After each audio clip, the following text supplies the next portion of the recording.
Apply करते हैं और साथ में क्या रहता है, वेरिएबल रहता है, ठीक है, वेरिएबल, साथ में वेरिएबल। नंबर का मतलब हो गया आपका कांस्टेंट, ठीक है। इस पे हम अप्लाई करते हैं किसमें, मैथमेटिक्स रिलेशन में। लेकिन यहाँ जो हमारा रियल लाइफ का होता है रिलेशन, उसमें हम कोई भी चीज अप्लाई नहीं करते हैं, जैसे ये नंबर वगैरह, ठीक है। यहाँ बस और सिर्फ क्या अप्लाई होता है, सिर्फ और सिर्फ यहाँ पे जो अप्लाई होता है वो होता है feeling. Hello dear student, welcome to Esper classes. तो आज हम पढ़ेंगे क्लास 12 का फर्स्ट चैप्टर है रिलेशन, ठीक है। तो हमारा चैप्टर का नाम है रिलेशन।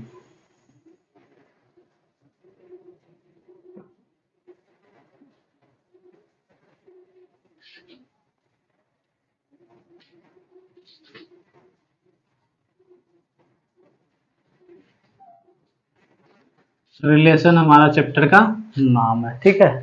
तो देखिए रिलेशन का क्या मतलब होता है।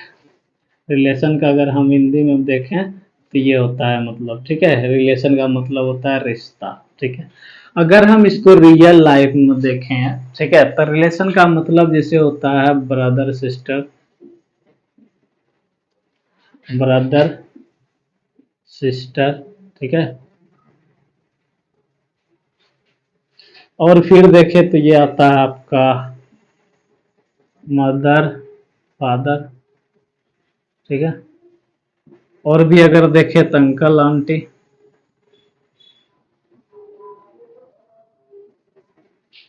ठीक है, ये आप देखे होंगे, ठीक है। तो यहां से आपको क्या पता चलता है, देखिए एक साइड एक कंपोनेंट है, ठीक है।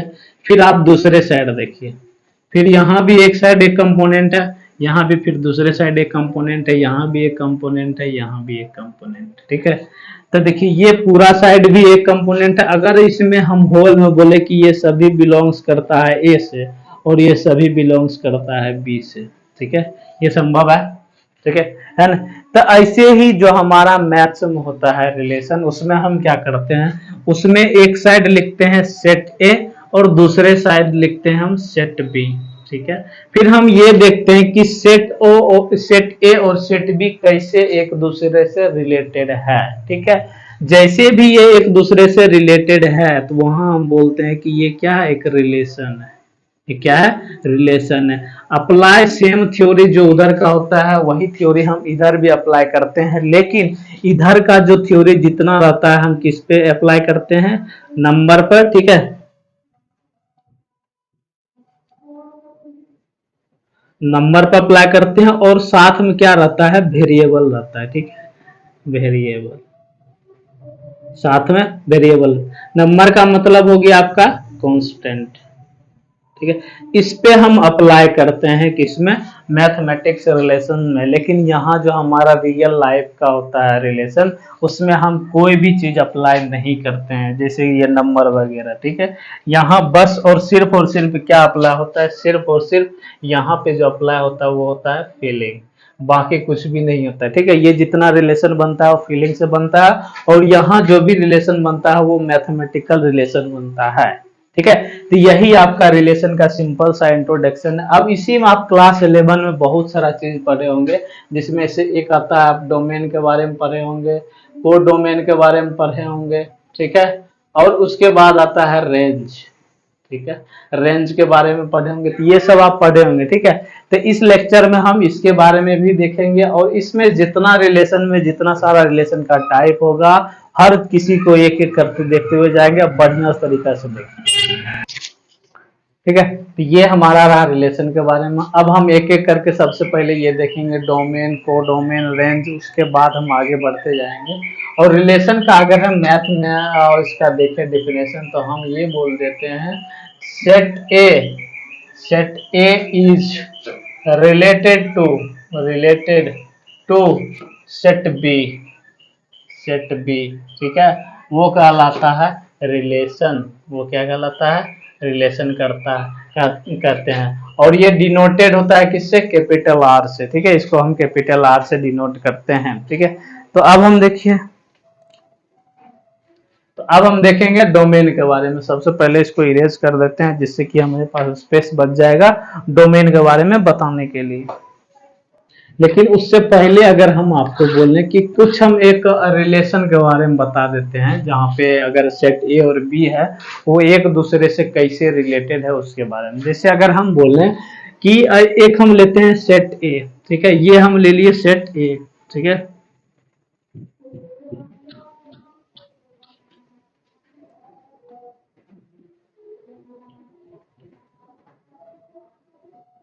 ये है हमारा सेट ए। फिर से हम एक दूसरा सेट ले लेते हैं, सेट बी, ठीक है। इसमें हम कोई नंबर डालते हैं 1 3 5 4 5 ऐसे करके, चलिए 5 7 ऐसे करके, फिर इधर डालते हैं 2 3 5 7 2 3 4 6 8 ऐसा, ठीक है। सेट ए में पांच, सॉरी 4 एलिमेंट है, सेट बी में 5 एलिमेंट है, ठीक है। अगर हम बोल रहे हैं कि हमको निकालना है ए क्रॉस बी, ए क्रॉस बी, इसका मतलब क्या हुआ, इसका मतलब हुआ ए जो है बी से मल्टीप्लाई होगा, ठीक है। और ये जब हम लिखते हैं, ठीक है, जब हम रिलेशन के बारे में लिखते हैं तो हमेशा ए क्रॉस बी में ऑर्डर पेयर में लिखा जाता है ए और बी। ये जो ए है वो किसका एलिमेंट है, सेट ए का है। ए किसका एलिमेंट है, सेट ए का एलिमेंट है। और बी क्या है, सेट बी का एलिमेंट है। बी का एलिमेंट ये ए का एलिमेंट, ठीक है। तो ऐसे करके हम ऑर्डर पेयर में लिखते हैं। तो अगर हम बोलें कि इसी में से कुछ ए क्रॉस बी का जो हम निकाल लें, मान लीजिए एक ये, एक ये, एक ये, और एक ये ऐसे करके, ठीक है। तो एक हम रिलेशन निकाले हैं, उसमें हम ये बोल रहे हैं कि यहाँ पे कुछ ऑर्डर पेयर है। ऑर्डर पेयर का मतलब हो गया 1 2 1 3, उसके बाद कुछ ऑर्डर पेयर और लिख लेते हैं 3 4, फिर एक ऑर्डर पेयर लिख लेते हैं 3 6, मान लीजिए ऐसा हम लिख लिए, ठीक है। तो अब इसमें जो है हम ये रिलेशन तो हमारे पास निकला है, इस रिलेशन में देखिए ये सबको क्या बोलते हैं, ऑर्डर पेयर, इस सबको बोलते हैं ऑर्डर पेयर, ऑर्डर पेयर, ठीक है। यहाँ तक समझने में दिक्कत नहीं, ठीक है। तो ये हमारा ऑर्डर पेयर हो गया। उसी में अब जब हम देख रहे हैं इसका जो फर्स्ट एलिमेंट है, फर्स्ट कंपोनेंट है, ये जो फर्स्ट कंपोनेंट है इसी को बोलते हैं डोमेन, ठीक है। इसको क्या बोलते हैं, डोमेन बोलते हैं। तो अगर हम आपसे यहाँ पे लिखें डोमेन का डेफिनेशन तो क्या लिख सकते हैं, domain is equal to a set of a set of first component of order pair belonging to relation relation R, ठीक है। रिलेशन आर में जितना भी हमारा ऑर्डर पेयर होगा उसका फर्स्ट कंपोनेंट मतलब फर्स्ट एलिमेंट वो क्या कहलाएगा, हमारा डोमेन कहलाएगा। तो अगर हम यहाँ बोले डोमेन इज इक्वल टू, तो हमारा क्या आ जाएगा डोमेन में, देखिए वहां से आगे आपका 1 और फिर आ जाएगा 1 1 तो है ही, उसके बाद 3, ठीक है, 1 और 3, तो ये आ गया हमारा। तो ये हमारा डोमेन रहा किसके लिए, इस रिलेशन के लिए, ठीक है। तो ये आपको अब समझ में बढ़िया से आ गया होगा कि डोमेन का मतलब क्या हुआ। डोमेन का मतलब ये पूरा एलिमेंट नहीं होता है, डोमेन का मतलब होता है कि ये जो हमारा रिलेशन बना है, ठीक है, ये जो रिलेशन बना है उसमें जो फर्स्ट एलिमेंट जितना है वो सब डोमेन के अंतर्गत आता है, ठीक है। आपको समझने में यहाँ तक कोई दिक्कत नहीं। अगर दिक्कत है तो आप कमेंट सेक्शन में क्वेश्चन एराइज जरूर कर सकते हैं, ठीक है। ठीक, अब यहाँ पे देखिए आप एक चीज आपको दिख रहा होगा कि इसी में, इसी रिलेशन में सेकेंड एलिमेंट भी है, ठीक है, सेकेंड एलिमेंट है, ठीक है। यही सेकेंड एलिमेंट को क्या बोलते हैं, रेंज बोलते हैं। तो यहाँ पर आप एक चीज लिख सकते हैं, रेंज, रेंज में लिख सकते हैं, लिख सकते हैं ए सेट ऑफ, यहाँ हो गया इधर, ये set of second, second a component of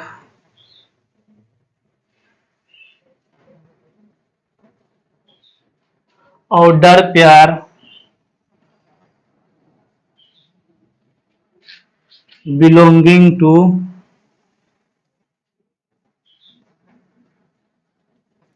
relation R, ठीक है। रिलेशन आर में जो सेकेंड एलिमेंट है, ठीक है, उस ऑर्डर पेयर में जो सेकेंड कंपोनेंट है उसको हम बोलते हैं रेंज। अगर हम यहाँ लिखे रेंज, तो रेंज इज इक्वल टू हो जाएगा हमारा, वहां पर देखिए सेकेंड में क्या है, टू है, टू लिख दिए, कॉमा थ्री लिख दिए, उसके बाद कॉमा फोर लिख दिए, उसके बाद सिक्स, ठीक है। अब एक बात का आपको क्या ध्यान रखना है, डोमेन लिखिए या रेंज लिखिए, उसमें अगर रिपीटेड नंबर है तो उसको सिर्फ एक बार लिखते हैं। जैसे एग्जांपल के लिए डोमेन में देखिए एक दो बार रिपीट हो रहा है, तो हम उसको क्या करेंगे, एक ही बार लिखेंगे, दो या तीन बार नहीं लिखेंगे। तो इसीलिए हम एक को क्या लिखें, एक ही बार लिखें, इसीलिए ये क्या कहलाता है, डोमेन। अगर हम डोमेन वन बोल रहे हैं, इसका मतलब है वन, उसमें जितना है फर्स्ट एलिमेंट में वो सब एक ही साथ काउंट हो गया, ठीक है। अब उसी तरह रेंज में भी है, जितना अगर रिपीट हो रहा है, कोई नंबर रिपीट हो रहा है तो उस नंबर को उतना टाइम्स नहीं लिखते हैं, सिर्फ उस नंबर को एक ही टाइम्स लिख देते हैं। जैसे कि यहाँ पे है, यहाँ देखिए संयोग से क्या है कि सभी नंबर एक ही बार रिपीट हो रहा है। जैसे दो हो गया, एक बार रिपीट हो रहा है, तीन एक बार रिपीट हो रहा है, चार एक बार रिपीट हो रहा है, छह एक बार रिपीट हो रहा है, ठीक है। तो यहाँ हम लिखे हैं टू थ्री फोर सिक्स, ठीक है। तो ये हमारा क्या कहलाता है, रेंज कहलाता है। अब उसी माता आपका एक कोडोमेन, ठीक है। कोडोमेन के बारे में हम यहाँ आपको बता देते हैं, यहाँ लिख देते हैं कोडोमेन। अब इसमें देखिए कोडोमेन में क्या आता है, कोडोमेन में ये जितना एलिमेंट है सेट बी का, सेट बी का जितना एलिमेंट है सब के सब क्या आएगा, कोडोमेन में आएगा। तो यहाँ हम लिख देते हैं set of B is called codomain, ठीक है। ये पूरा एलिमेंट क्या कहलाता है, कोडोमेन। यहाँ हम ये भी लिख सकते हैं, कोडोमेन इज इक्वल टू आपका कितना हो गया, two comma three comma four comma six comma eight, ठीक है। ये आपका क्या हो गया, कोडोमेन हो गया। अब देखिए एक बात आपको पता चलता होगा कि ये जो रेंज है, ठीक है, ये जो रेंज है, रेंज का सभी एलिमेंट देखिए आपको इसमें मिल रहा होगा, ठीक है। सभी एलिमेंट रेंज का इसमें मिल रहा होगा, तो इसीलिए हम इसको क्या बोलते हैं, रेंज को ये भी बोलते हैं range is subset of codomain, ठीक है। इसको मैथ में कैसे लिखते हैं, यहां हम लिख देते हैं, मैथ में लिखते हैं range is subset of codomain, ठीक है। तो आई होप कि आपको रेंज, डोमेन और कोडोमेन बढ़िया से समझ में आ गया होगा, कहीं किसी भी तरह का दिक्कत नहीं होगा, ठीक है। अगर आपको नहीं समझ में आया है तो इसको कमेंट सेक्शन में बताइए। तो रिलेशन चैप्टर का जितना भी कंसेप्ट होगा उसको हम बहुत बढ़िया तरीका से करेंगे, एक एक करते हुए जाएंगे, ठीक है। तो अब ये इतना तो हम देख लिए, अब हम क्या करेंगे, एक क्वेश्चन देखेंगे, उसमें फाइंड करेंगे रेंज, कोडोमेन और डोमेन फाइंड करेंगे, ठीक है। एग्जाम्पल में है, पहले इसको हम मिटा देते हैं। अगर हम बोल रहे हैं सेट ए बराबर है, सेट ए 3 6 9 10 11 ऐसा है, ठीक है। और set B is equal to है, set B is equal to 1 2 3 5 9 11 15 इसे करें, ठीक है। ये हमारा हो गया। इसी में अगर हम एक रिलेशन लिख देते हैं, रिलेशन किसी भी तरह का वो रिलेशन है, तो यहां से हम रिलेशन बोल दिए हमारा है 3 comma 5 comma 10 comma 11 comma 15 comma 6 comma 15 comma 9 comma 11, ठीक है। ये हमारा एक रिलेशन मिल गया, ठीक है। इस रिलेशन में हम फाइंड आउट हमको क्या करना है, फाइंड आउट करना है, आप इससे निकालिए डोमेन क्या है, और डोमेन इज इक्वल टू कितना हो गया, रेंज इज इक्वल टू कितना हो गया, तो डोमेन इज इक्वल टू कितना हो गया, ठीक है। आप इसको सॉल्व करके कमेंट सेक्शन में इसका आंसर जरूर बताइएगा, ठीक है। हम 5 मिनट का समय देंगे, उसी में आप बनाइएगा, ठीक है।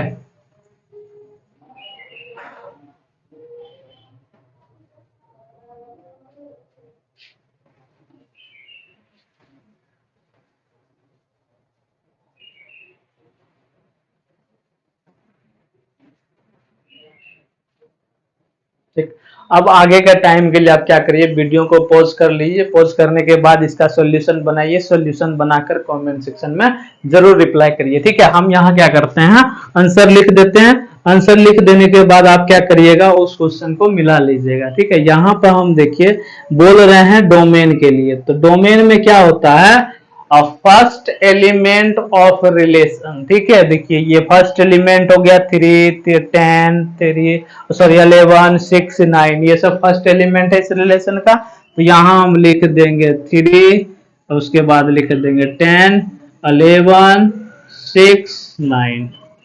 ठीक है, अब देखिए यहाँ जो 3 और 3 रिपीट हो रहा है, उस 3 और 3 को नहीं लिखेंगे डबल टाइम से, हम सिंगल टाइम से ही लिखेंगे 3 और 3 का। उसके बाद अगर हम यहाँ लिखें रेंज, तो रेंज में क्या आ जाएगा, रेंज में हमारा आ जाएगा सेकेंड एलिमेंट। सेकेंड एलिमेंट में क्या है, 3, 5, 11, 15, 15, 11। ठीक है, तो हम जो डबल टाइम से रिपीट हो रहा है या ट्रिपल टाइम से रिपीट हो रहा है, हम उसको उतना टाइम से नहीं लिखेंगे, सिर्फ और सिर्फ एक ही टाइम से लिखेंगे।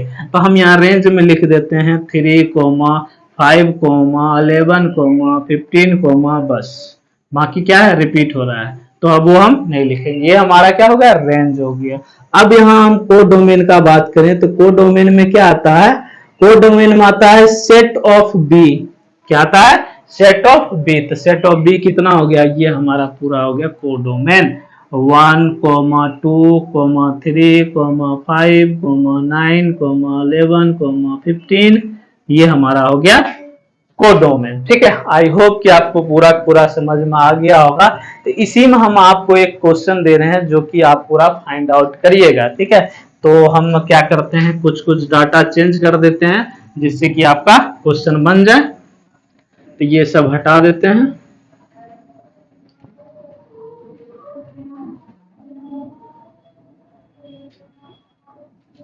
Codomain is equal to what.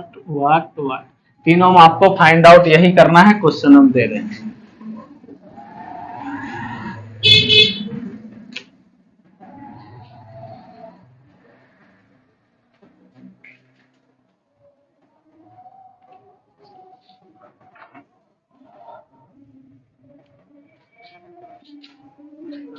Zero, 4, 6, 7, 9, 1, 2, 3, 4, 5, 6, 7, 7 की जगह 7 उधर है ही, 6 भी उधर है ही, जो इधर नहीं है वो हम सेट बी में देंगे। ठीक है, 11 और 13, 13। ठीक है, और यहाँ आप लिख लीजिए 0,1, 4,2, उसके बाद 6,3, 7,9, 7,11 और 9,13। ठीक है, ये हमारा रिलेशन हो गया। इसका आंसर आप क्या करिए, हमको कमेंट सेक्शन में बताइए। ठीक है, ये पूरा हो गया।